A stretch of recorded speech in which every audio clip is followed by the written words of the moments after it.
Hello, good evening. Welcome to Eyewitness News, coming to you live from our studios here at number 11, Dr. Martin Loop in Adabraka in Accra. My name is Salom Adonu. Tonight I'm here with Eno Safo. Coming up over the next 90 minutes. Whilst they await the remaining 4 equipments, immediately the MP, Honorable Biswas Tenyako, came there and saw the grader being packed because it was in the area of the MPP candidate.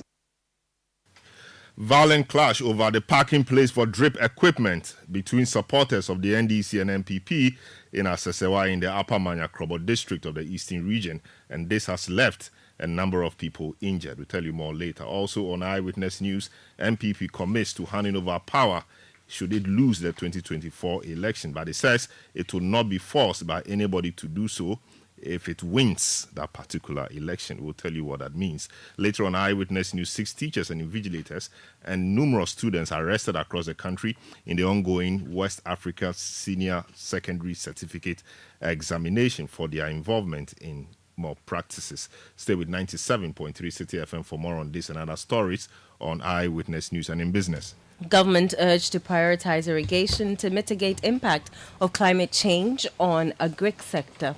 We have more from the World Bank's Africa Can End Poverty report. There is more business in the next 50 minutes. Eyewitness News is live across the country on all our affiliates and around the globe at citinewsroom.com. In the Western region, this is Premier 100.5 FM in Takrady and Beach 105.5 FM also in Takrady. Indeed, on Sky Power as well, 93.5 FM in Takrady. In the Bono region, this is Greener 95.9 FM in Sunyanya Ahafo. Hafo on Hames Radio 106.5 FM in Gosu. In the Ashanti region, Orange 107.9 FM in Kumasi. In the Volta region, Akpini Radio 96.7 at Kpandu, and Heritage 107.3 FM in Hohoi. In the northern region, this is Dasuma 99.1 FM in Yendi, and in the upper east region, Wed 88.3 FM in Zuarungu. This is Westlink 88.1 FM at Laura in the upper west region, and Eagle 94.1 FM in Waliwali in the northeast region. Your comments are welcome via WhatsApp line 0549986996. You can follow me on X at Selomadunu. The hashtag, as always, is Citi Newsroom. Eno gives us our first story. There was heavy police presence at Asesewa in the Upper Menya-Krobo constituency of the Eastern region following a clash between supporters of the NPP parliamentary candidate Joseph Tete and the MP and parliamentary candidate for the NDC Bismarck Tete Nyako. The clash ensued after the NDC supporters questioned why the equipment of the District Road Improvement Program were parked at the hotel of the NPP parliamentary candidate. According to sources, the supporters of the NDC who went to the hotel to take pictures of the branded equipment were prevented by supporters of the NPP, resulting in a fight which led to the injury of several others, including the NPP constituency chairman. A member of the NDC in the constituency, Salifu Mohammed, has been narrating what happened to Citi News.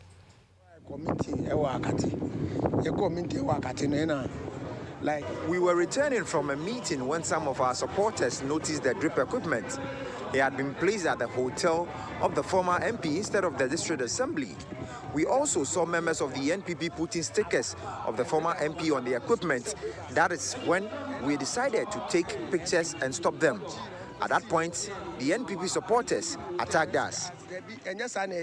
We are former MP. Say BBI. Say with the friend say grade danuni low danuni na eba assembly. You heard member of the NDC in the constituency, Salifu Mohammed. Now, the communications officer for the NPP in the Upper Manya-Krobo constituency, Benjamin Kwesi-Odoi, condemned the incident. He also demanded swift investigations into the matter. That were inaugurated in Kufuria last Friday. Upper Manya decided to bring theirs on Monday. That was yesterday. During the course of bringing the equipments, the first grader was brought in the morning and was parked at Asasehini, St. Tereso Methodist Primary School, whilst they await the remaining 4 equipments. Immediately, the MP, Honorable Biswas Tenyako, came there and saw the grader being parked because it was in the area of the MPP candidate. Later, the other 4 equipments came with the DCE, and when they came, they moved with a procession to the Asisawa Township to showcase the readiness of the machines to work in our various communities. All right, so you heard Benjamin Kwesi. He's joined us on the line to give us further and better particulars of what happened earlier today, leading to many people getting injured. Hello, good evening, Benjamin Kwesi Odoe. We don't have Benjamin Kwesi Odoe. He is actually the communications officer for the MPP in the Manya Krobo constituency in the Eastern region. And today we understand there was some violent clash between supporters of the NDC and the MPP over the parking place for the DRIP equipment. And the DRIP is a district road improvement program or project. A number of equipment, heavy-duty equipment, every district is supposed to get to help them take care of roads in their areas, potholes, bushy roads, etc.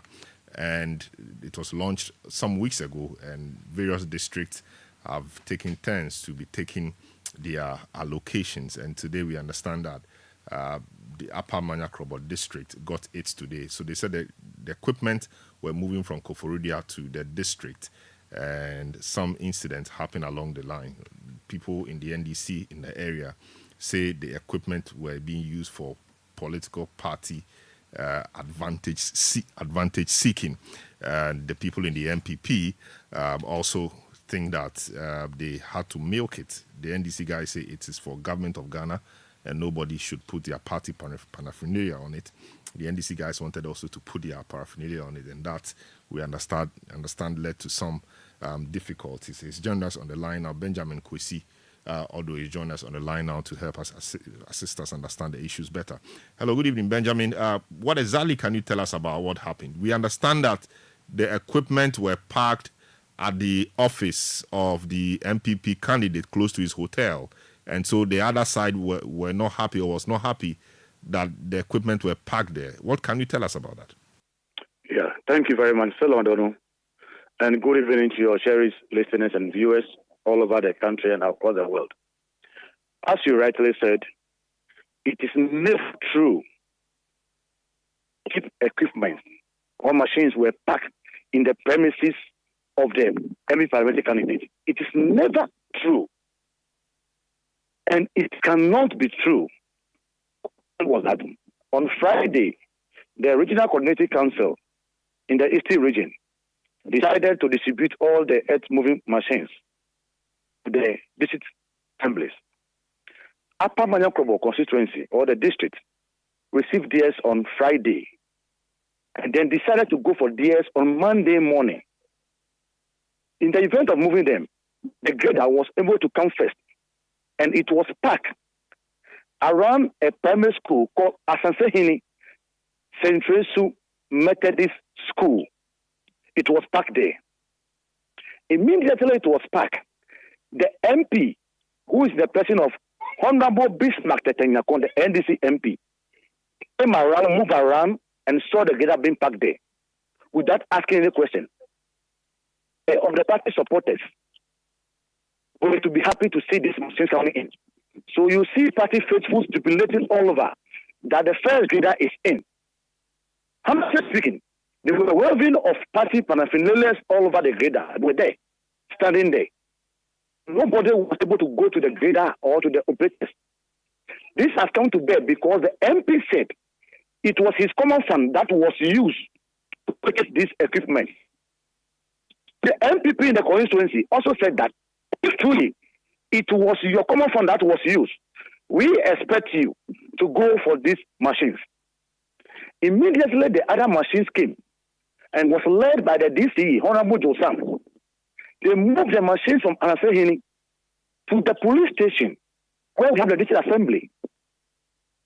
It was then that the NDC, led by the MP himself, brought a Nissan Navara pickup black, and then Mahindra pickup, and then pack it to block the machines from holding possession. Of the constituents to hold possession, to tell the people that His Excellency Nana Addo Akufo-Addo have listened to their pride, because our road network in the district is very bad, and if such an intervention is coming to the district, We will not keep quiet. We want to make noise about it, but to God be the glory. We have received our machines. The NDC decided will not allow the machines to do possession in town. Immediately, the MP was standing by. He even refused to talk to the police commander. The regional police commander spoke to him on phone. He didn't listen. The regional police commander called him. He didn't listen, and he was standing there. The NDC guys were attacking the people who were on the machine. The police have to overpower them and move their pickups for them to hold possession in town. Why is they were holding the possession in town? It is a runway getting too close to MP's residence by the main road. Then he organized his men, stones against all the MPP party supporters going on the possession with the drip equipment.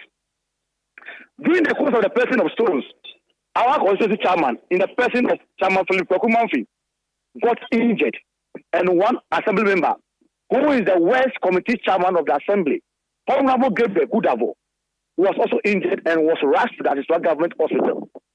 The MP have realized that he is not going to win this election anymore.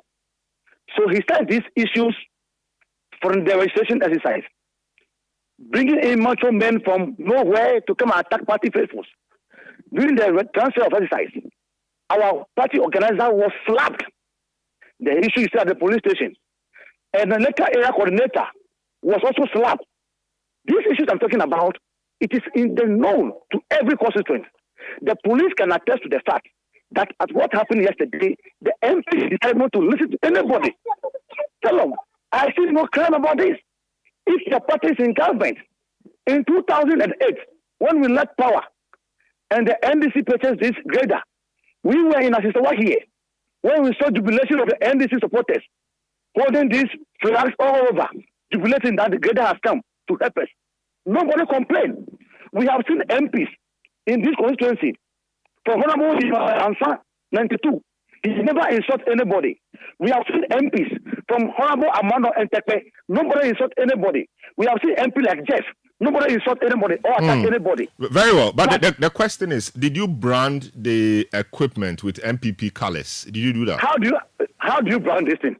Did you put MPP flags or colors on it? That's the question. I said party supporters were happy, so they were holding party flags. And it was true. I cannot deny it. It is true. The whole town force were there. No, let me get to it. It was true that you branded the equipment bought with taxpayers' money with party colors. Is that what you're admitting to? The machines cannot be branded. But did you put party flags on it, on the machines? Yes, the supporters on the machines have party flag on it. So was that proper? Because these machines, how about if NDC people also came in as Ghanaians and branded or put their flags on it? Would that have been correct? So thank you very much. This thing was done everywhere. The fact that it was done everywhere doesn't make it right. And in those other places, there were no issues. But at the Asesawa place, there was an issue. So we need to deal with this. So the question is, if NDC, could NDC people also have come to say their government, because the government is for everybody, their government use their taxpayers' money to purchase equipment they've been in need of all these years, and so they are happy and they are jubilating. Would you have accepted that? Sir, I have no issue with that. But you are in this country when Ayalolo came, and then President Mahama, ex-President Mahama, branded it with his pictures. Did anybody complain? No. I don't think you are factual. The Ayalolo bus, if what I know is what you're talking about, it was branded with all ex-presidents' pictures. So you saw Kwame Nkrumah, you saw Dr. Liman, you saw Busa, you saw all of them. And Mahama was the sitting president, so his picture was in color. I think I remember rightly. So it's not correct. Kufuor's picture was there. So it's not correct that it was branded by Mahama's picture. That is not correct. So there are two different things. Even if that were the case, the question is, was it proper? And what did we do to the NDC? We punished them, we sacked them, because we thought you would do better. Good. Now you have come and you are repeating the same thing, if not worse. So that is the problem. Hello, thank you very much. And initially, they said the machines were parked in the premises of the MP's, former MP's hotel. That's what they said. Initially, that's what they said. And now they are saying the machines were branded. I am standing at the municipal assembly, this assembly now. The machines are there. You will not see any flag on any of the machines. You will not see it. A supporter of the MPP, who is very happy and joyful that the machines are coming to aid the smooth flow of road network in the district. Will be happy with their flags. I see. So what has happened to the people, the injured people? Were some of your party people also injured? Yeah, seriously. My party chairman have been hospitalized. He has been transferred to Buforia Regional Hospital as I speak now. How many of your people were injured? 2. One, I don't remember, the West Committee chairman, Honorable Gabriel Kudabo. How many of the NDC people were also injured? None of the NDC members were injured. Really? None of the NDC people were injured? Nobody, none of them. Wow, I see. None of them. Yes, the MP was the one who led them. He was there. I have the MP on the line, so just after speaking to you, I'll speak to him. Okay, so thank you so much. We'll hear the MP. Thank you so much, Benjamin Kwesi Odo, who is a communications officer for the MPP in the Upper Manya Krobo constituency. Let's speak to the member of parliament for the area, the Honorable Bismarck Tete Nyakun. His name has come up. We understand he started everything. Hello, good evening, sir. Welcome to Eyewitness News. Is it a case that you pelted stones at supporters, of the party MPP gathered where the equipment were jubilating? You and your people began pelting stones at them. Is that correct? Good evening, President Aziz Salom. Let me greet your listeners. Thank you for this opportunity. And I'm a member of Parliament for Apamanya, as you rightly stated. So yesterday, in the early hours of yesterday, my boys, all party people went out to prepare the grounds to receive our national chairman in Apamanya today. On their way, they realized that the drip equipment, the grader and other machines were parked at the premises of the former MP, who happened to be a parliamentary candidate for the MPP for 2024 elections. So when I heard about it, I asked them to just take a photo so that I can petition the DCE for doing the wrong thing, because I know that those machines are government property. And so I don't see why it should be kept as an individual person's premises while the district assembly is there, or if for any reason the police station is just closer to the district assembly. Yeah, but they dispute this claim. They say that it was not parked anywhere, but they said it was parked at a place called Assassin Hini near the Methodist school. That's where the hotel is. So the hotel is at Assassin Hini near the Methodist school. Yes. And so it was parked specifically at the premises of the PC, or it was parked close to the premises of the PC. Yes. Which is which? To the premises at the entrance of the your line is acting up. Where was it parked? Close to the premises or at the premises? At the premises. Because they dispute that. That's the information I had. But when you went there, was that what you saw? Because they said you went there. No, I bypassed there and I saw the one at the entrance of the PC. That is after I had the report. I passed there myself. At the entrance, not close, at the entrance of the hotel. For us, we are not surprised that clean lies. We are not surprised. So they can say whatever it is, but I know you have the fact. So I will not even want to argue as to what they have said is true or not. No, but so is it that they say that they were confronted by your people, and even if what they did was wrong, was it proper for your people to confront them in the manner they did, to the extent that their chairman and a few others have been hospitalized? So I'm building the case probably to answer all the questions. While they were taking the pictures for us, their men attacked the boys. The boys were just about 4. So I heard about. No, you said that their men attacked the boys. The boys were just standing there watching them, and they rather started attacking the boys. The boys were trying to take pictures of the machine because their parliamentary candidate who is posted speak now. Now that I'm speaking, I just bypass that. Honorable, I think let's reach back to you on another line. This line is quite terrible, and I'm not sure our listeners are being treated fairly, having them endure this. Eyewitness News on 97.3 Citi FM. We are dealing with a matter in Asesewa, if you remember that name in the storybook. In the comprehension book we read in primary school, the market at Asesewa. In the Upper Manya Krobo district of the Eastern region. NDC and MPP supporters clashed. Some persons have been injured over the parking place of the DRIP equipment. The DRIP is a district road improvement program. The program launched recently to help district assemblies, cater for the road networks in their area, etc. The Honourable Member Bismarck Tete Nyako is joining us back on the line. All right, Honourable, you're making a point. Yes, so we our beef is why the posters of a parliamentary candidate who is not in government by himself, pictures be posted on the equipment. Then two, why should it be kept at his premises instead of the district assembly?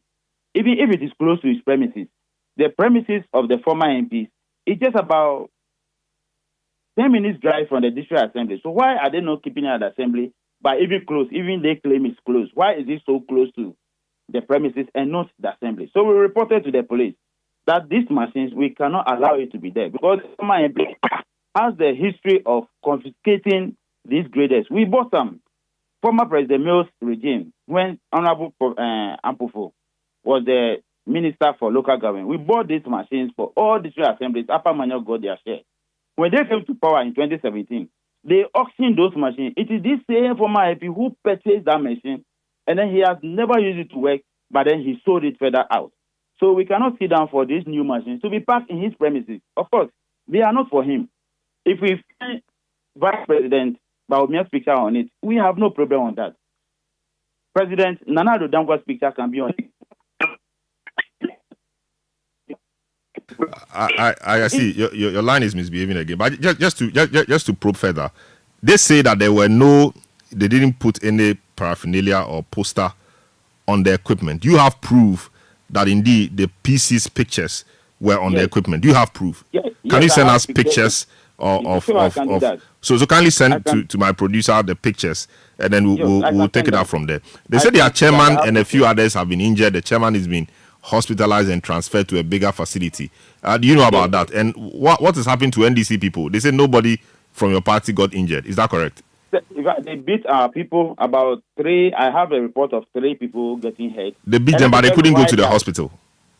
Or they are also in hospital.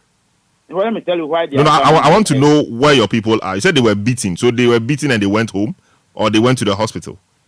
They've not gone to the hospital. They are around. So it means it wasn't severe, because the converse is that they were beaten and they've been hospitalized by your people. Yes, because they were not beaten. Let me tell you how they got hurt. Their constituency chairman, when they were parading the machines along the street of Asasewa, my house is just close to the road. So when they got to my house, he got down to direct traffic, and his boys in the tipper, they were throwing stones at my vehicle. They threw stones at us, and unfortunately, the stones that they threw hit their own chairman standing on the ground. We are on the ground. How can we throw stones from above? They are in the tipper, and they threw the stones, targeting one of my boys, and by God's grace, the stone hit their own chairman. That is how it happened. So nobody threw stone at them. The evidence are here. People were here. So their chairman was amongst you people. So when the stone was coming in the direction of your people, it hit the chairman. That is exactly what happened. The MPP chairman was in the midst of the NDC people who were... Not the NDC. We were all standing at the roadside when they were passing. So, of course, when they were passing in their numbers, definitely they will mix up with us. Because my house is just close to the road. So the chairman got there. He was standing with some of our people, NDC people, known NDC people. They threw the stone. I believe they were trying to target our people. And by the grace of God, they have been paid in their own coins by hurting their own chairman. They hurt their own chairman. The other person who got hurt was trying to, their assembly member.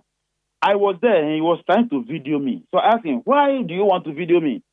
Then he brought his feet, wanting to fight with me. I don't know what happened to him. Then somebody also slapped him from behind. That's what happened. I see. So, as member of parliament for the area, what can you do to reduce the political tension which is building up in the area? What can you do I will plead with my colleague DCE that he's the chief executive of this district, and he should know better that he is representing the government or the president, and he is not just an MPP member, but the district chief executive. He allowed all these things to happen because we cautioned him.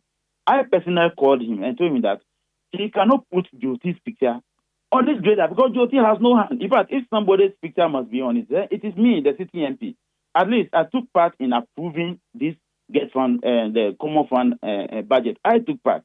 I am part of government, even though it is not my party that is in power. I am the member of parliament. So if somebody's picture must be on it, then it's President Nana Dankwa Akufo-Addo and Bismarck Tetenyakon, and not a former MP. Not a former MP. I see. They say you are saying all of these things because your days are numbered. You are afraid that a gentleman will beat you, so you stop at nothing to ensure that he has no visibility. Not at all. We just don't want the grader to be in his premises because he has the history of confiscating graders and selling grader to scrap.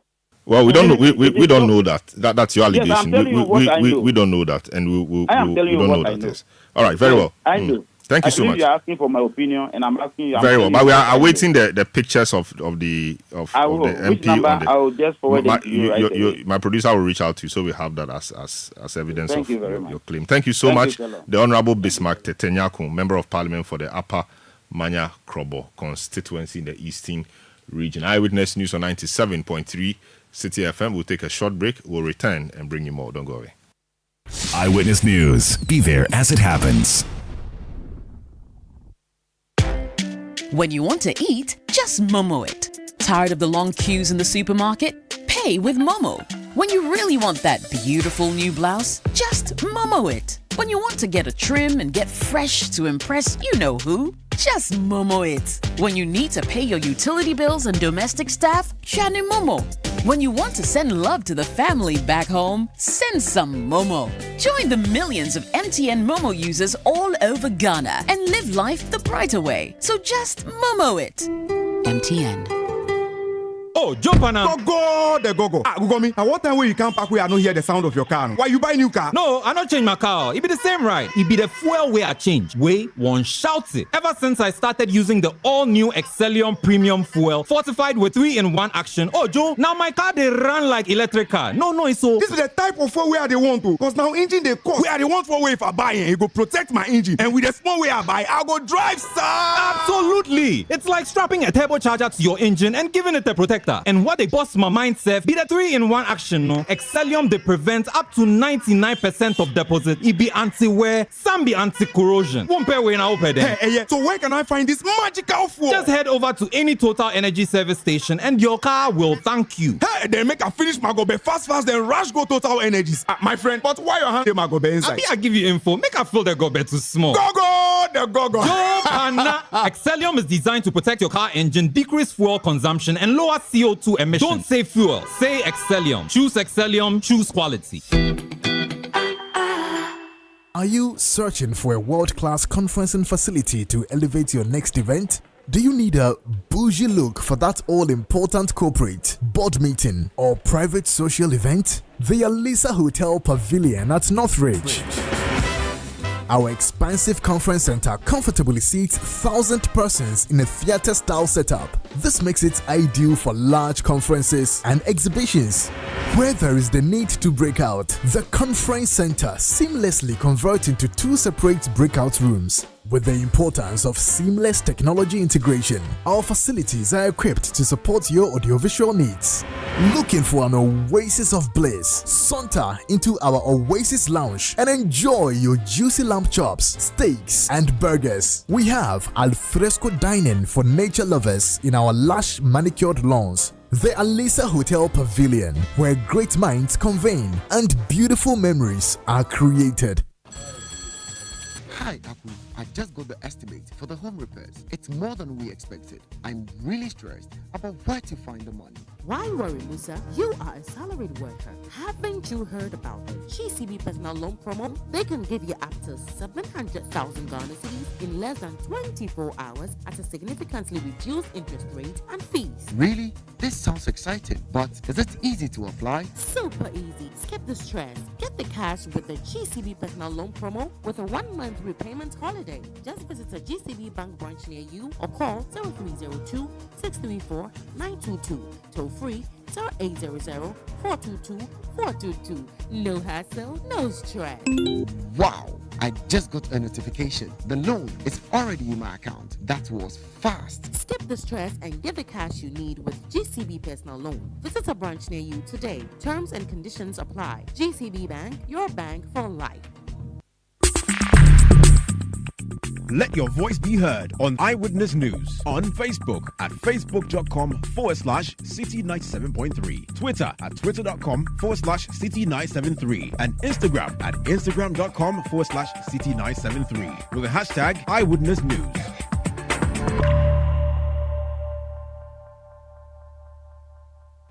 You're welcome back. Let's do some more stories.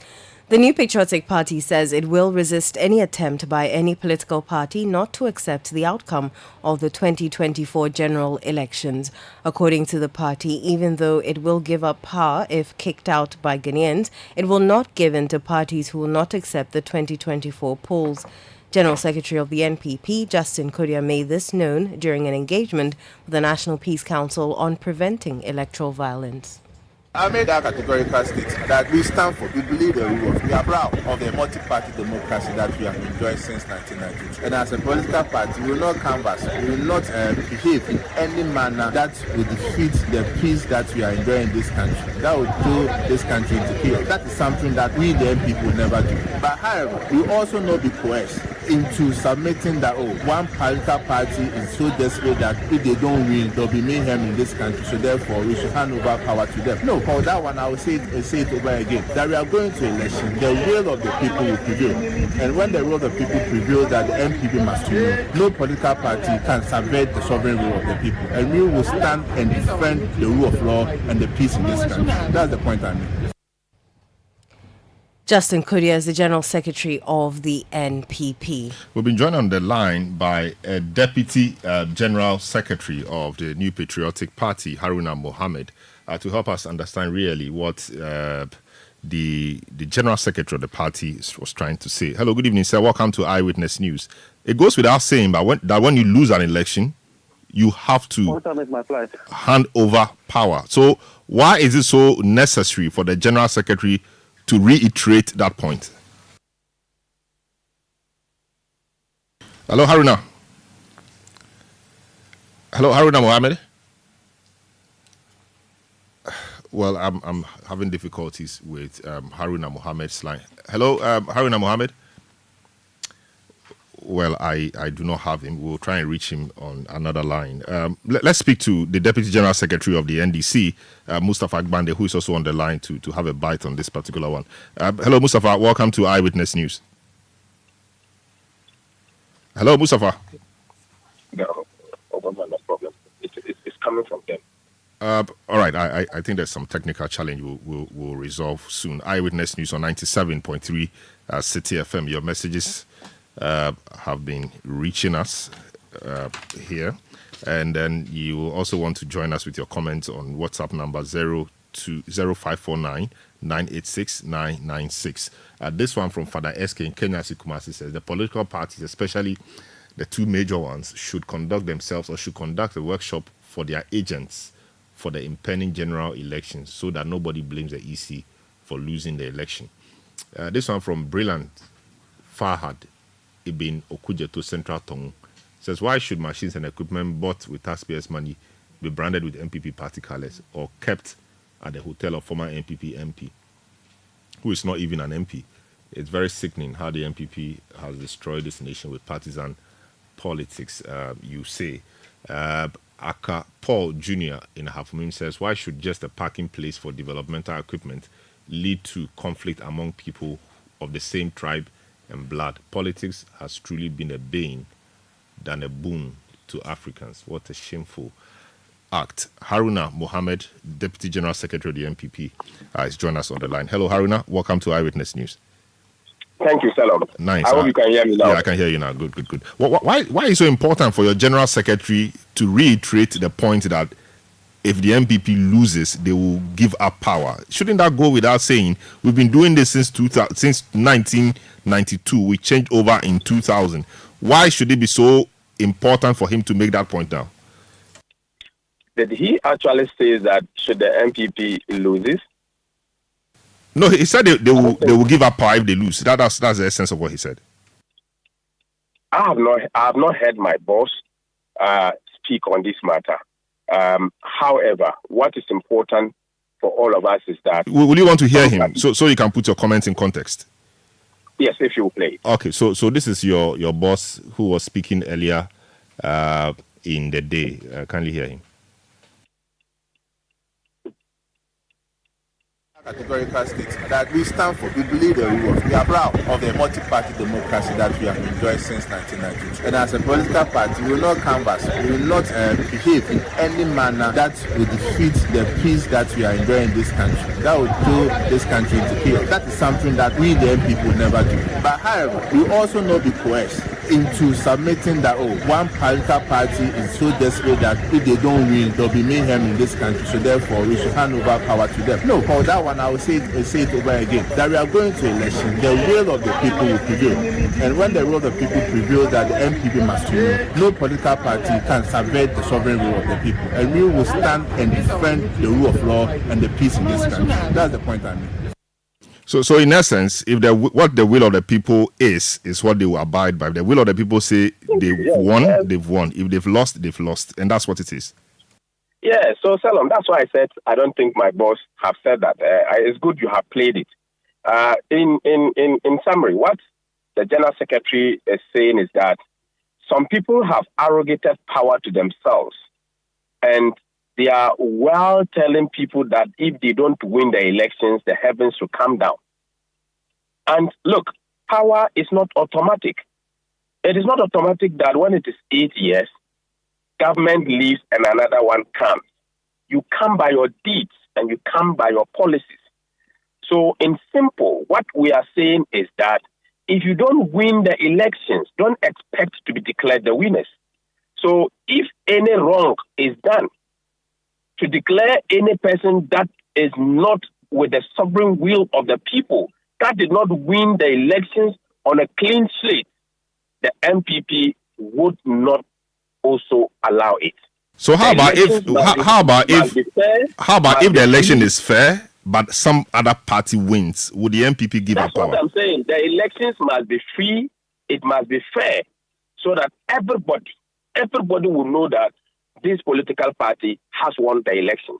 Very well. So we are not going to sit aloof and then somebody will think that no, the power belongs to us. It's 8 years and it's not automatic. Yeah. So very well. So just to be specific, is the MPP saying that if the election is fair and free, and the people say they've had enough of the MPP and so they vote them out, you will give up power? Is that what you are saying? If it is the decision of the people, that so be it. So be it. Remember, we are the only political party that have not staged a coup in this country. We came by the term of the people. It's Okokromoti power, or how do you call it in Tree? Yes, so it is by the power of the term. So if it is by the power of the term, we are not going to resist anything. But we are very sure that the two will come our way. I see. Let me speak to your other colleague on the other line, Mustafa Gbandi. Okay, he's not here yet. But are you concerned, Haruna, that some people in the country, I mean general people, not politicians necessarily, think that comments from some leading members of your party, even including the president, about not wanting to hand over power to certain people, are you concerned that these statements might have poisoned the minds of people to think that the MPP won't give up power? Salam, it will also depend upon those who are decoding what they are saying. If they are also polluting the minds and decoding it wrongly to the people, then it becomes a wild perception within the state of the country, and it also borders on insecurity. What I can remember is that President Akufo-Addo has not said that if somebody wins power legitimately, he will not hand over power to that person. He has not said so. He has repeatedly said so, that he will hand over power. But he is very sure that his political party will annex victory. But what is winning legitimately? If the Electoral Commission declares you winners, that would have been legitimate, right? If the Electoral Commission also declares another party winners, that should also be legitimate, shouldn't it? Yeah, that is it. That's why he's saying. He's a human rights lawyer. Pick the constitution of our party. Pick the constitution of the NDC. Nobody constitution, none of the political parties' constitution will talk about losing political power. None of the constitution. But it's a reality. It's a reality that you must face. It's a reality you must psych yourselves so up when to. The reality comes and the verdict of the people is cast, we all abide by it. We accepted the fact that we lost in 2008. We gave up power. We accepted the responsibility that yes, actually the verdict of the court in 2012 was the will of the people. We accepted the fact. We won victory in 2016, massively in the history of this country. We made an attempt in 2008 to break the 8. We could not. We have gone to do a revision of the work that we have done. And I think that we are going to go through the process as we have an affable candidate, a candidate who has been tested as a vice president, who has proven that he will be able to do more when given an opportunity. In the instance of assistance, he's done a lot of things.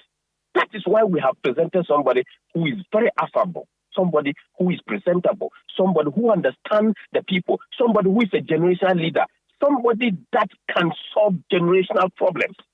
That is why we have presented Dr. Mahmoud Bawumia. Very well. So we are not interested in illegitimate power. We are not. That's good to hear. Doesn't need illegitimate power. That's very refreshing to hear. So we will protect the legitimacy of every ballot in this country. Great. And we are going to do so by the wheels of the 1992 Constitution. Super. Now, hang in there. Let me speak to your colleague, Mustafa Gbandi. Hello, Mustafa.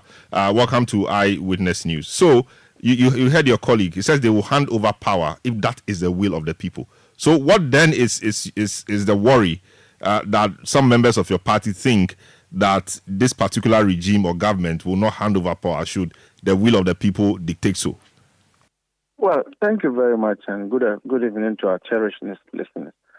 I think that the rank and file of the NDC is not really worried that they won't be handing over of power from the MPP to us if we have won that election.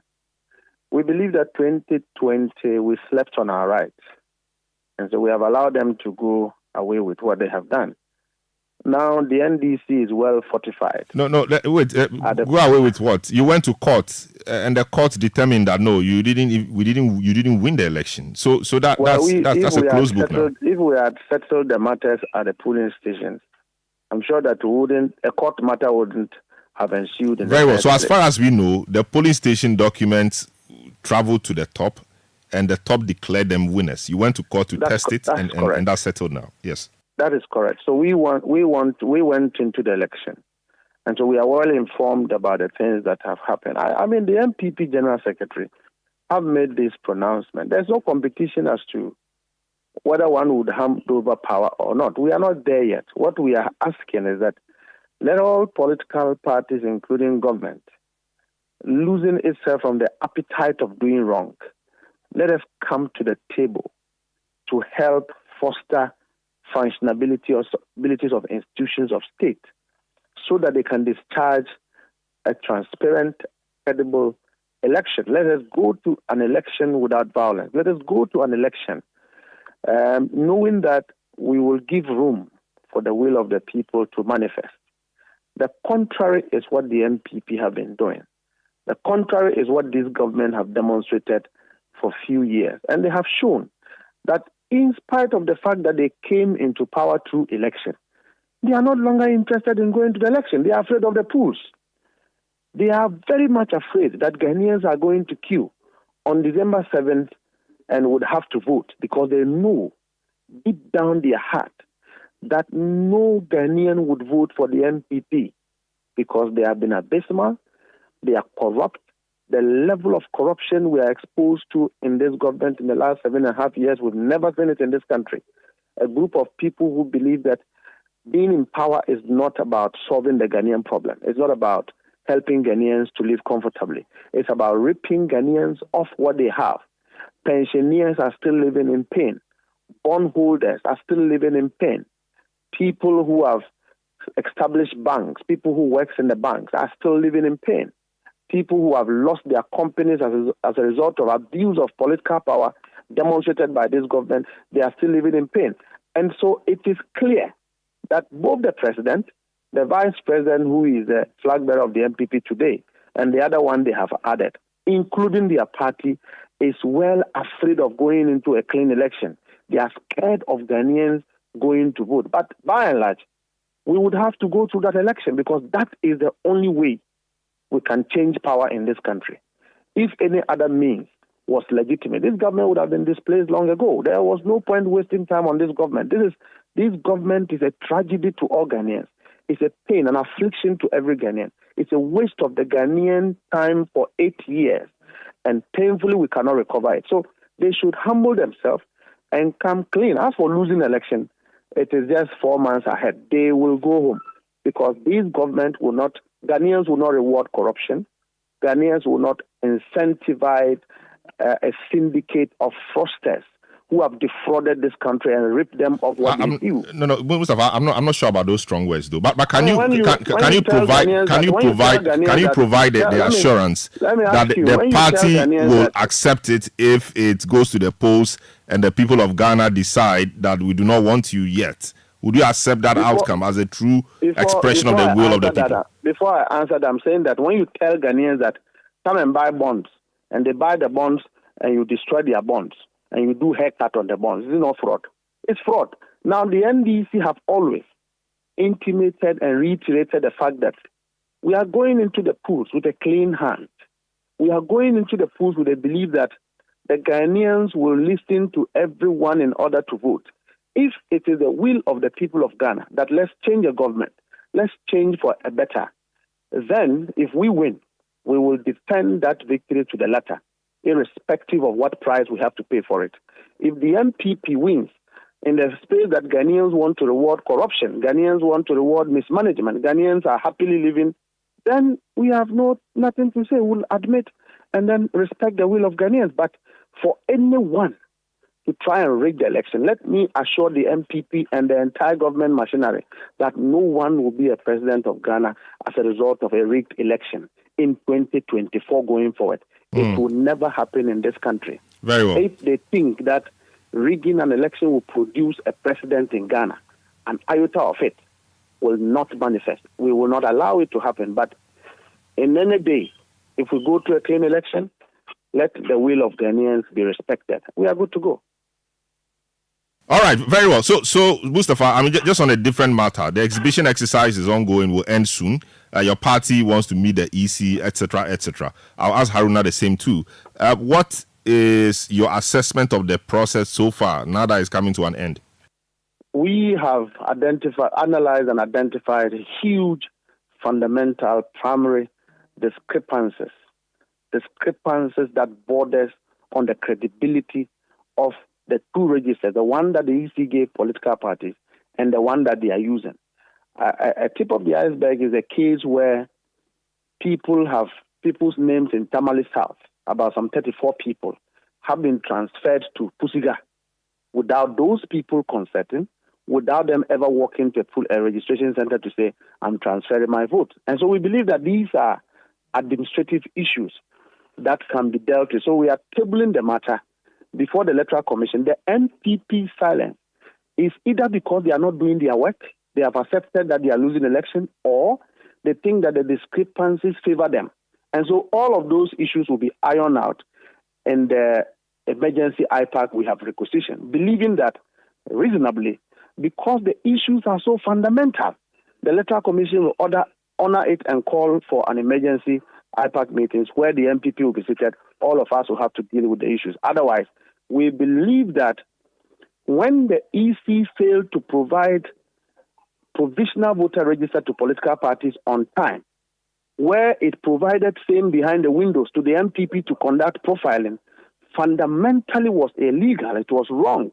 It should never have happened, but yet it happened because we have an incompetent commission in place, a commission that has the appetite of not doing what is law, not doing what is by their commission, and not doing what reflects their mandate. But we are vigilant. We have the systems in place. We are more ready for the election because we are on the ground. Our fighting tactics are different from them who are satisfied and abusing power. And so we are waiting for the Electoral Commission to call on the meeting so that we can deal with the fundamental inaccuracies that we have identified. I see. And that really is the essence of the exhibition, so that you identify these discrepancies and then you table them and discuss them and have them resolved. Exactly. So that is why we are not even discussing details of the issue. In all fairness, we believe that the matters should be tabled to the Electoral Commission. I believe that the Electoral Commission will come to terms with the discoveries that have been made because they are so fundamental, they are so germane, the evidence is so clear that we can deal with those issues going forward. And so we are not worried at all. We are ready for the work. I see. Thanks so much, Mustafa Gbande, Deputy General Secretary of the NDC. Let me conclude with you, Haruna. So, also noted in the discrepancies in the exhibition exercise that the EC is been undertaking. Salam, thank you. I think that there are some few issues that I have to trash out before I respond to that. Salam, you all know that in this country, the MPP has always been the major political party that has contributed to reshaping the electoral process in Ghana. So we have filed candidates, or we have had candidates for all the 276 and have a presidential candidate and the running mate. And clearly tells you that we are ready for the election.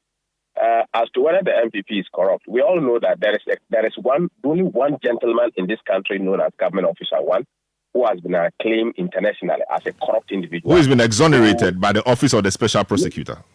Salam, you are a lawyer. Mm-hmm. I am not. Yes, so the Office of the Special Prosecutor has exonerated him. A competent court of jurisdiction passed a judgment on an individual who is known as Government Official 1. The first OSP identified him as Government Official 1, right? That is from a judgment of a court. An institution of state. But let me point this out to you. The judgment of the court, I mean, it was a deferred prosecution agreement, really. But it was a judgment. No, but before you pass judgment, you need to hear from the other people. He was not given an opportunity to respond, so we can't go. No, and the judgment was not. No, you see, we don't have to debate this, and this is not even the matter on the table. The matter, he was not called into the matter. Perhaps if he was called into it, his side of the issue would have been heard. The point is that they said there was a brother of his who was an intermediary, and the suspicion is that the commission that his brother got, some would have been wired to him. That was the suspicion. But the Office of the Special Prosecutor, which you set up, thankfully so, which is an institution of state, yes, which will have to investigate the matter before putting a docket together, says that it has found no linkage, and so it is unable to even put a docket together in the first place, finds no evidence to start with, which means that it cannot even go to court, because if it goes to court, it will fail. That's the essence of what the special prosecutor told us. So just be guided, yeah. Salam, you are aware as a lawyer that there is one we call conflict of interest. The investigation you are cited that Government Official 1 and confirmed he's Government Official 1, and he had conflict of interest in the case. Right? The chief individual you mentioned, Samuel Mahama, is his brother. So will you want to proceed to Shraj to have that conflict of matter, dealt with? Yes, so I'll proceed. You see, when you live in glass houses, you don't throw stones, because you have a corrupt individual who has been acclaimed internationally, who has been investigated as a vice president, right? And you come and tell us. But Haruna, I don't want to banter with you, but anybody can investigate. I could be called an investigator today, but it could turn out that I've done nothing. But anybody could be investigated. So the point is, what would the competitor has not been investigated. The point is, what was the outcome of the investigation? Of course. The outcome was that. Nana Akufo-Addo, listen. Nana Akufo-Addo, I don't want to banter with you, Haruna. Nana Akufo-Addo could today. I know you are doing your work. Yeah, Nana Akufo-Addo. Yeah, so let me ask the question through. Let me put this point across. Nana Akufo-Addo today could say that because Dr. Bawumia has done ABC, he wants him investigated. He could decide to do so. But whether the outcome of the investigation will implicate him or incriminate him is another matter. You understand? So anybody could be investigated. So the fact that somebody is investigated doesn't mean that the person has done something wrong necessarily. The investigation process should point to a certain direction. To perceive, yes. So that's a perception. But when the investigations came, the investigation said what? The investigation said there was no evidence. The investigation said he's the Government Official 1. What is the meaning of Government Official 1 in the world history? You go ahead. Somebody who, yes, in the world history, Government Official 1 has been somebody who has perpetuated acts of corruption, standing in and writing and taking bribes from a brother who is very close to him. I don't know about that. So Haruna, we'll thank you. We'll thank you on this. We've run out of time. You decided to use your time. You decided to use your time to do Government Official 1. Thank you so much, Haruna Mohammed, Deputy General Secretary of the MPP, for speaking to us on this. Now we move to some other stories. Now, the West African Examination Council has announced the arrest of 6 teachers and invigilators for their involvement in malpractices during the ongoing examinations. The council also reported that numerous students have been arrested for similar offences. Head of Public Affairs at WAEC, John Kapi, joins us on the line with some further updates and information on this matter. Hello, good evening, sir. Welcome to Eyewitness News. Can you tell us exactly how many students were arrested and which parts of the country were these 6 teachers and invigilators arrested? Whether there's been an update in the numbers, you can tell us that. Hello, good evening, and thanks for having me. We've arrested so far 6 teachers who were involved in various cases of malpractice, and we reported them to the police. With regard to students, we usually wouldn't arrest them. What we do is that we take some statements from them, and then in the course of marking, we try to ascertain whether indeed whatever material they had on them was relevant to the examination, and if yes, we cancel their subject results. I see. So how did you arrest these people? Or how did you find out about the malpractices? Well, we have our staff who are doing the monitoring. We also have our monitoring agents who are in the field. And so it was our staff who picked up some of them. Others were also picked up by our monitoring agents in the course of the examination. We understand some people pay some of the teachers to teach them, to write the right things. Did that come up in your rounds? Well, usually the issue about money being paid to the teachers or invigilators is some allegations that have come up. In fact, we received a lot of information before the commencement of the examination.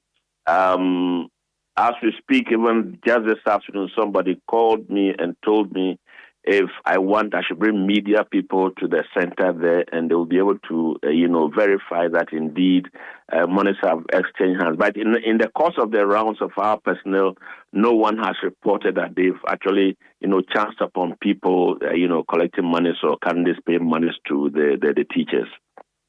This rate of people engage in more practices, examination more practices, is it growing, or you think it's been so, just that you are now vigilant, so you are arresting them? Is it on the ascendancy, or it's been the same, just that you are more vigilant now?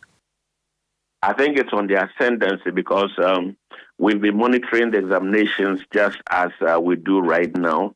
And when we realize that these incidents are happening, for example, you realize that there are growing cases of collusion where you have candidates producing the same material, be it correct or wrong, and that raises eyebrows. And so that caused us to do a lot more investigation. We realized that the teachers were actually assisting these candidates or allowing them to have their way in the examination halls. And so that caused us to actually continue to monitor some more. And then that's how come that these reports are coming out. Also, I think that gradually we're also beginning to put these things out in the public domain for people to understand that these are challenges we have, and we need all hands on deck to solve the problem. What will you attribute this to? You say it's on the ascendancy. What will you attribute that to? The fact that more people want to engage in exam or practices now, and even teachers assisting students to do the wrong thing. What will you attribute that to? Well, I think that for me, a lot of the teachers probably feel inadequate, like they probably haven't done all that they need to do in preparing the candidates towards the examinations that they have to write.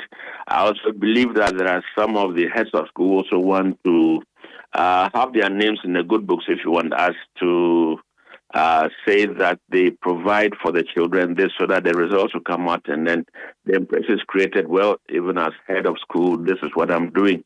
We don't have any firm, reasons to say that, yes, this is what it is, but these are suspicions that we have. I see. Thank you so much. So it means that from tomorrow, you're going to tighten your your surveillance and ensure that more people are brought to book should they engage in similar acts, I guess? Certainly, we already have them out there and they are working very effectively for us. Do you have any word for students and invigilators or persons around the exam who may want to engage in any more practice? Well, to start with, I want to appeal to the candidates to try and get to exam centers early enough so that they don't, go through that difficulty of, the unpleasant situation of having to be barred from writing the examination. 2, we want to appeal to all our supervisors and vigilators that, look, these are young people who are just, starting something in their lives by way of examination, and this is going to carry them through the rest of their lives. We need to allow them to do independent work in the examination hall. And then for the candidates themselves, they should desist from attempting to carry anything into the hall by way of foreign material or anything, because once you are caught with that in the examination hall, you have your subject results cancelled. I see. Finally, before you go, we know your government was indebted to you some huge sums of money. You needed some of that money before the start of the exams. The fact that you've started, do we take that to mean that government has sorted you out somewhat, in that respect? Well, some payments have been made. Our job is such that it's segmented. We have the process of preparing the questions, we have the printing, we have the conduct of the exam, we have the marking. So whatever we've received has enabled us to print, and also it's enabling us to conduct the exam. And our prayer is that much more money will be released so that when it comes to the marking, nothing is going to stall. We'll be able to work out, and then per the program that we have, we'll be able to release the results at the right time. All right. Thank you so much, John Kapi, for speaking to us on Eyewitness News. He's the head of public affairs at the West African Examination Council. Eyewitness News on 97.3 Citi FM. Some of your messages that have been coming through. This one from Eriko Konu in La Paz says, why former MP who is contesting the current MP parked the grader very close to his hotel? It's a question you're asking. Why the equipment was not parked at the district assembly? Well, I don't know. Mauli from Accra says, if the road network is bad in the constituency, why must we waste fuel to process in town instead of straight going to work? We'll be right back, and Business News will be happening. Don't go away. Eyewitness News. Be there as it happens. Are you feeling tired after a hard day's work? Have you lost your appetite even for your favorite dish? Viral Blood Tonic is a nutritionally balanced, pleasant-tasting tonic fortified with iron and vitamins to boost your appetite and energy levels for high performance. Viral Blood Tonic, easy to take and good for the whole family. Viral from Danex Iting Starwin PLC. If symptoms persist after 48 hours, consult a physician. This advert is FDA approved. When you want to eat, just Momo it. Tired of the long queues in the supermarket? Pay with Momo. When you really want that beautiful new blouse, just Momo it. When you want to get a trim and get fresh to impress you know who, just Momo it. When you need to pay your utility bills and domestic staff, Shani Momo.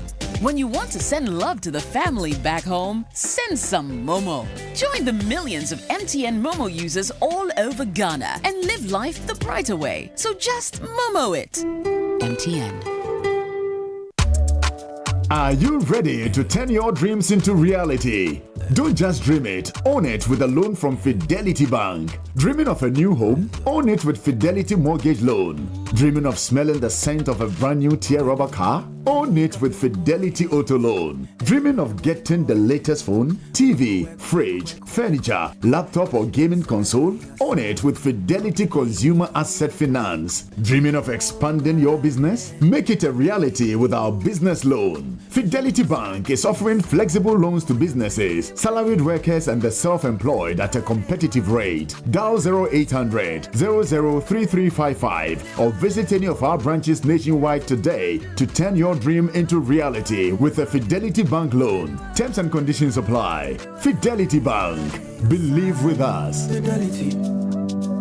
If I believe with us. Fidelity. If I know I need your side. Fidelity. Get the details. Every significant financial transaction, every market movement, and all the policies that affect your business. City Business News. Be informed. Time now for City Business News on Eyewitness News. My name is Inosaf. Let's settle for the details. The World Bank has said only 3% of cultivated land in the country is irrigated, a phenomenon the bank indicates could stifle Ghana's agricultural resilience. In its Africa Can End Poverty report under the Delivering Irrigation for Enhanced Productivity and Climate Resilience in Ghana category, the bank disclosed that climate change poses unprecedented challenges to Guinean agriculture. The following report has more.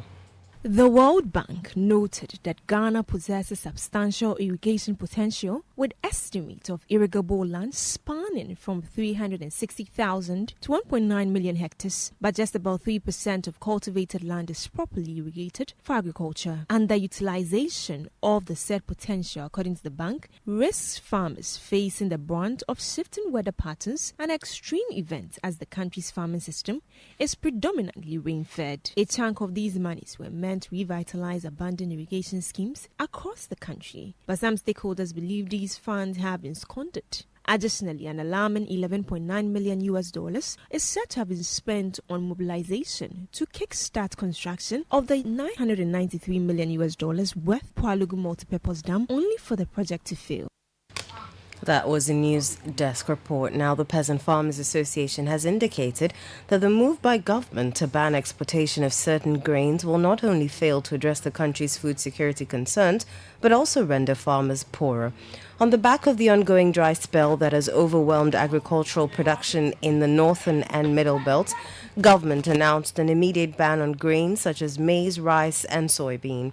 However, in a City Business News interview, the immediate past executive director of the Peasant Farmers Association of Ghana, Dr. Charles Nyaba, described the ban as a wrong call.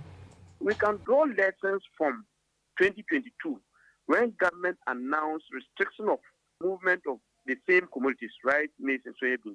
After the restriction, it came out that the local processors didn't even have capacity to buy 10% of what we produce.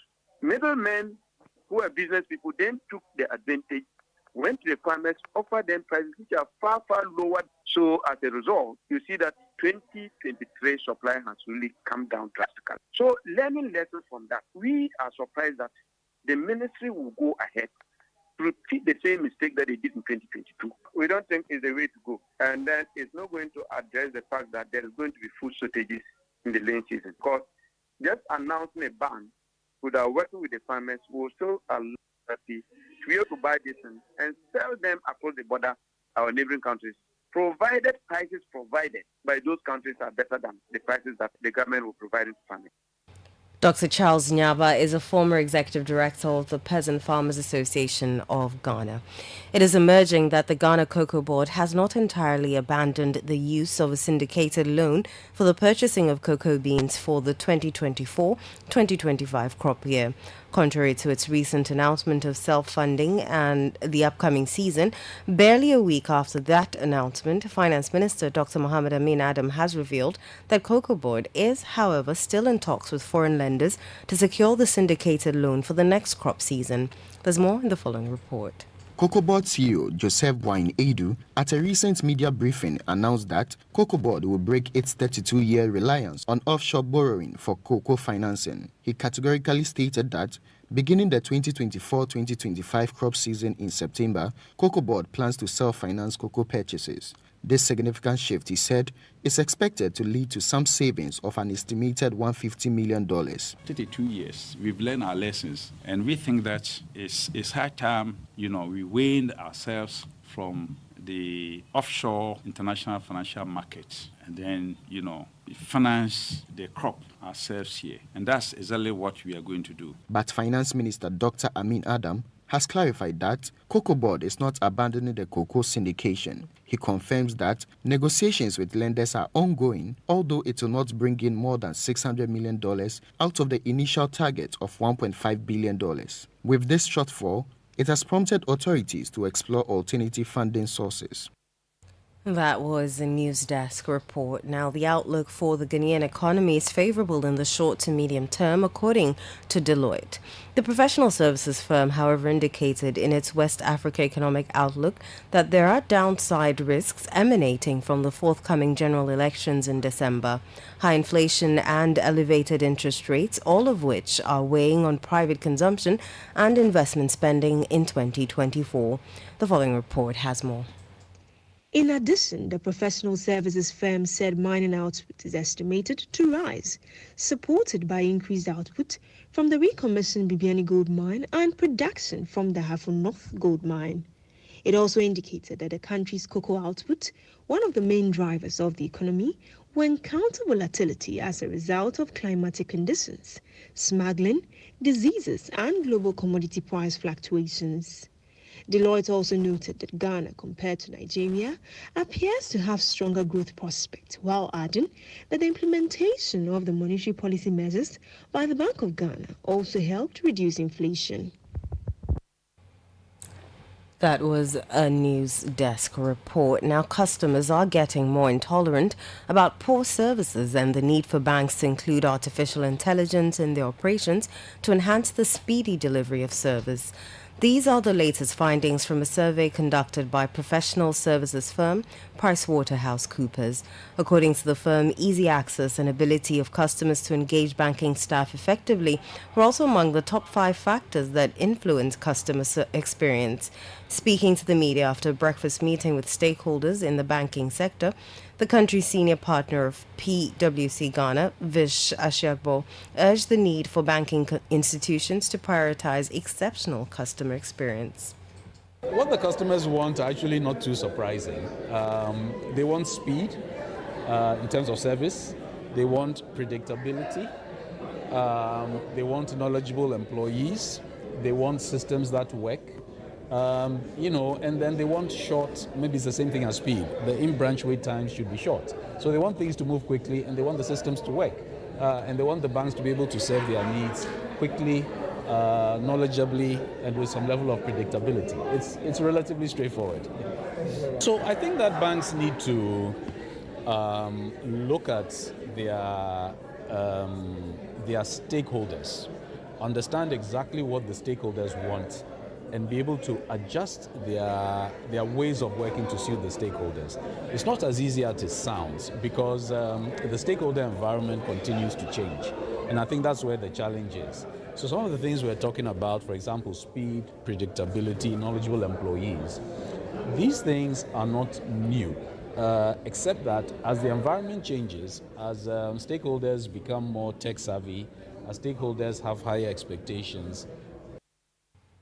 You heard the country's senior partner for PricewaterhouseCoopers Ghana, Vish Ashiagbo. That's all for City Business News on Eyewitness News. My name is Eno Safo. Up next is Point Blank. Eyewitness News. Be there as it happens. Oh, jump on now. Go. Google me. At what time will you come back where I don't hear the sound of your car? Why you buy new car? No, I not change my car. It be the same ride. It be the fuel way I change. Way one shouts it. Ever since I started using the all-new Excellium Premium Fuel, fortified with 3-in-1 action. Oh, Joe, now my car they run like electric car. No, it's so. This is the type of fuel where they want to. Because now engine they cost. Where they want for way if I buy it go protect my engine. And with the small way I buy, I go drive, sir. Absolutely. It's like strapping a turbocharger to your engine and giving it a protector. And what they bust my mind said be the 3-in-1 action, no? Excellium they prevent up to 99% of deposit. It be anti-wear, some be anti-corrosion. One pair way now open there. Hey, so where can I find this magical fuel? Just head over to any Total Energy service station and your car will thank you. Hey, then make a finish my gobe fast, then rush go Total Energies. My friend, but why your hand my gobe inside? I give you info. Make a fill the gobe too small. Go. Joe Pana. Excellium is designed to protect your car engine, decrease fuel consumption, and lower CO2 emissions. Don't say fuel, say Excellium. Choose Excellium, choose quality. When you want to eat, just Momo it. Tired of the long queues in the supermarket? Pay with Momo. When you really want that beautiful new blouse, just Momo it. When you want to get a trim and get fresh to impress you know who, just Momo it. When you need to pay your utility bills and domestic staff, Shani Momo. When you want to send love to the family back home, send some Momo. Join the millions of MTN Momo users all over Ghana and live life the brighter way. So just Momo it. MTN. Choboy! Yeah. We have a new leader in town. OBRNT. Amanfo. Madam was Sibebre. When him say my baby, maybe more charcoal for whiter teeth. More charcoal. Not only that, maybe lemon. More lemon. Zinc for fresher breath. More zinc. And fluoride for stronger teeth. Introducing the new President Charcoal packed with more power with a combination of charcoal and lemon for naturally whiter teeth. Grab yours now. This advert is FDA approved. Let your voice be heard on Eyewitness News on Facebook at facebook.com/City97.3, Twitter at twitter.com/City973, and Instagram at instagram.com/City973 with the hashtag Eyewitness News.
On Point Blank, we visit the camp of the New Patriotic Party.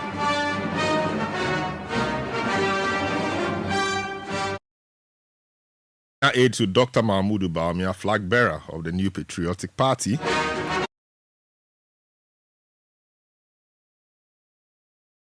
Out with my colleague Hansen Ajiman. Date of the campaign.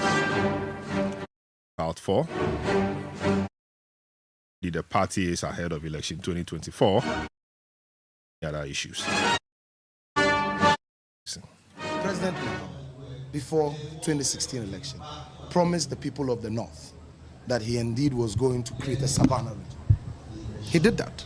He came into office and was vice president. Throughout his 8 years, he could never lift a finger on that idea which he had sold to the people of the North, that indeed if he was a vice president, he was going to champion the creation of the savannah region. That didn't happen. Could it have been convenience then? No, but in that instance, he has not done so. He didn't do it. He didn't do it simply because he didn't have the authority. But he has not said so.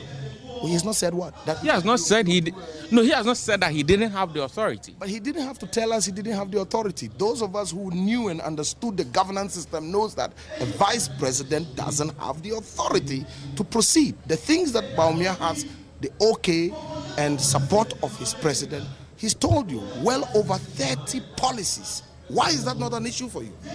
What about those who then will say that then you hoodwinked them into voting for you in 2016? In hoodwink, we presented to the people of Ghana, free SHS, a comprehensive policy. We presented to the people the Northern Development Authority. We presented to the people things that we were going to do when we came into office. And we are telling you that if you go to fact check us based on our commitment and promises that we're going to create these regions, we created these regions. So where is the hoodwink?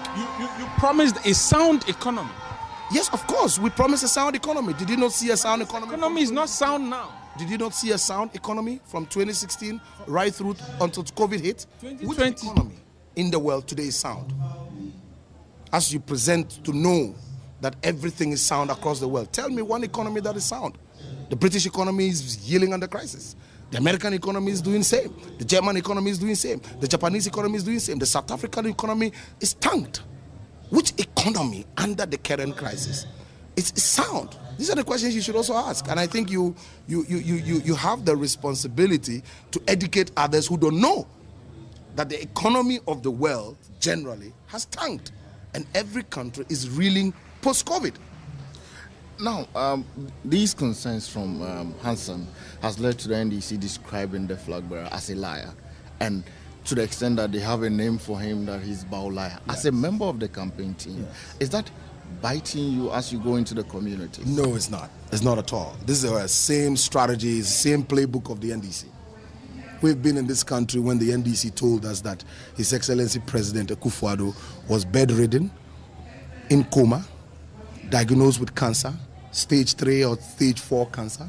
We were told Akufo-Addo was a drug dealer. We were told Akufo-Addo was a murderer. We were told that no short man could be president. We were even told that nobody, if you're not called John, could ascend to the throne of this country. Was that what happened in 2016? Surely that didn't happen. So this political characterization is a playbook. It's one of the tricks in the old political game. Give the dog a bad name, hang the dog, and run with it. They told us that Akufo-Addo was a very violent character. In this country, these same media houses that we are engaging, you were present in those days. You covered all these stories. Since Akufo-Addo became president, has there been any violence in this country? They say he's a pretendent over an election that resulted in a loss of 8 lives. Which elections were that? 2020 general election. Do you remember the election of Chair Ponibai election? You remember Chair Ponibai election? They can point to Ayawaso Westwogon. I can point to Chair Ponibai election, which President Mills superintended over, John Mahama superintended over. What happened in Chair Ponibai election? We were shot live bullets. We had people dying in those elections. Could we blame them for that at the time? We have to make sure that we do not characterize political crimes. If you shoot somebody, the law should deal with you, irrespective of your political colorization. And the moment we begin to allow politics into this space, we allow and make it difficult for the security agencies to clamp down on criminals who want to hide under the cloth of politics to commit these crimes. I don't believe that the NDC sanctioned people in Cherponi to fire those live ammunitions. I don't believe that. Because I have friends in the NDC, I have family, and I have good friends I've been in school with, childhood friends that have been in the NDC. They don't come across to me as people with such evil minds.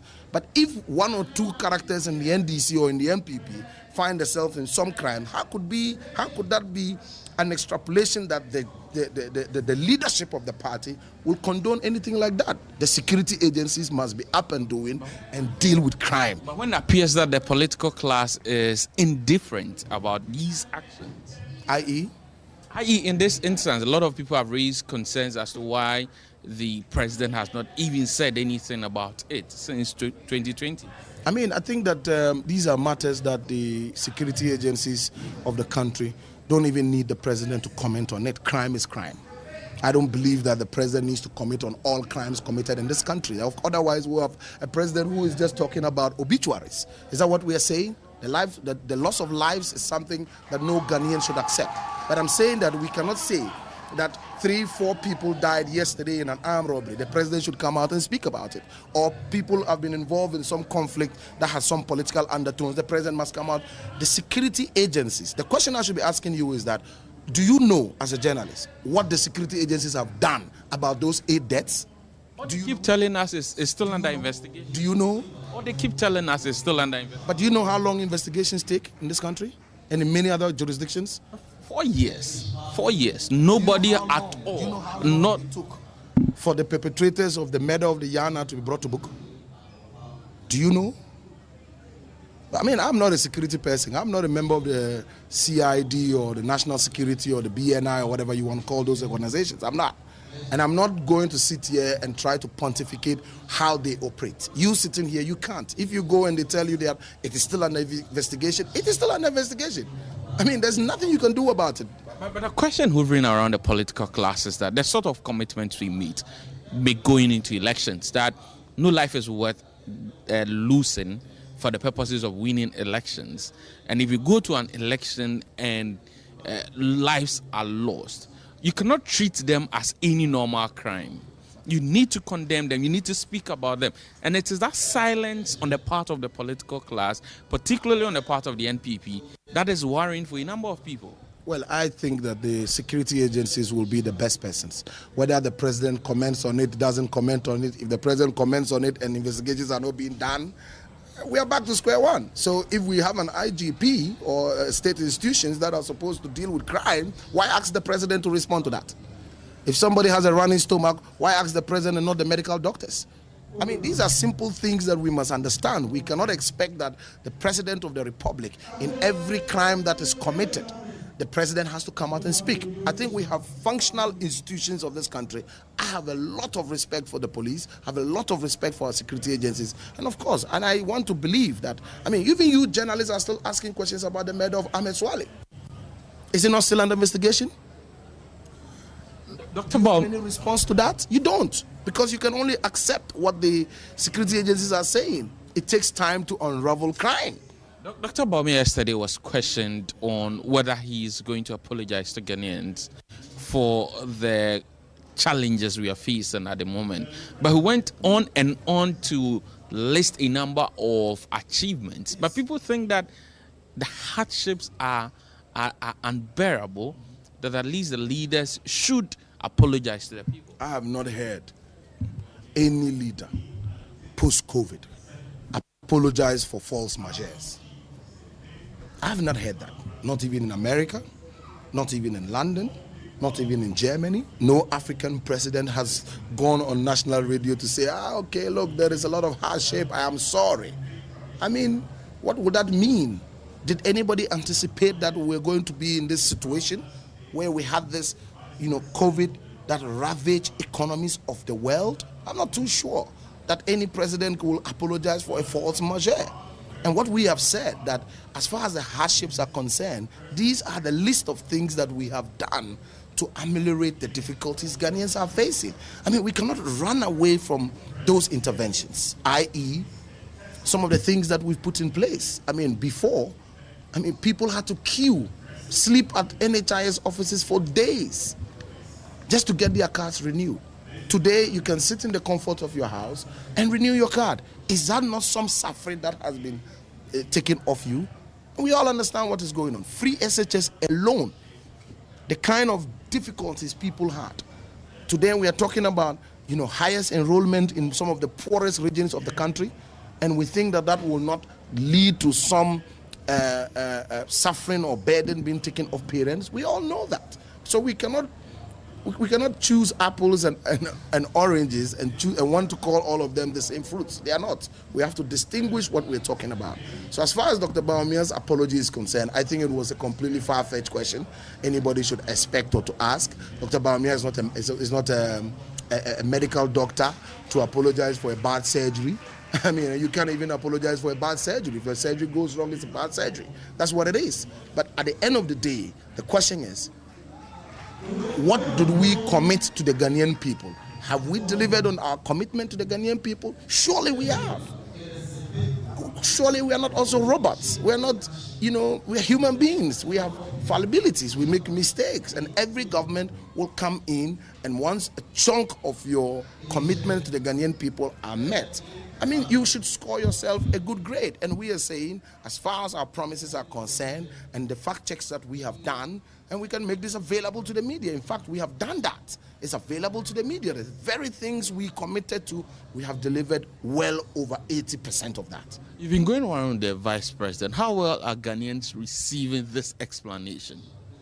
Well, I think that so far we have been around half of the country. We have met various people. What I see people receiving so much are the new ideas that the candidate is projecting. That is what I see.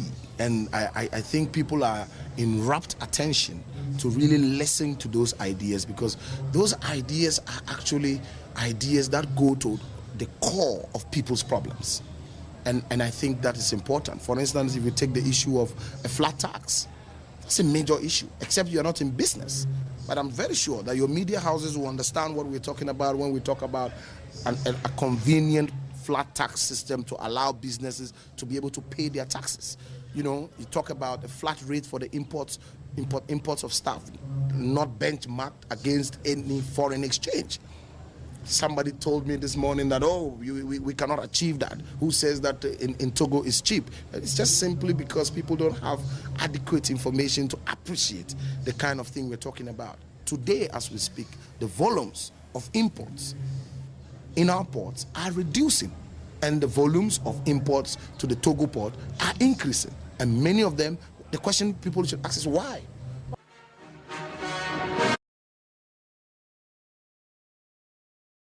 Tony Abe Fakabo, senior aide to Vice President Mahmoud Bawumia, of course, flag bearer of MPP, speaking about the campaign, how the people across the country are receiving the message, and many other things. He spoke to Hansen Ajiman of Citi News. This is how we conclude today's edition of the program. Came to you live from our studios here at number 11, Dr. Martin Loop in Adabraka in Accra.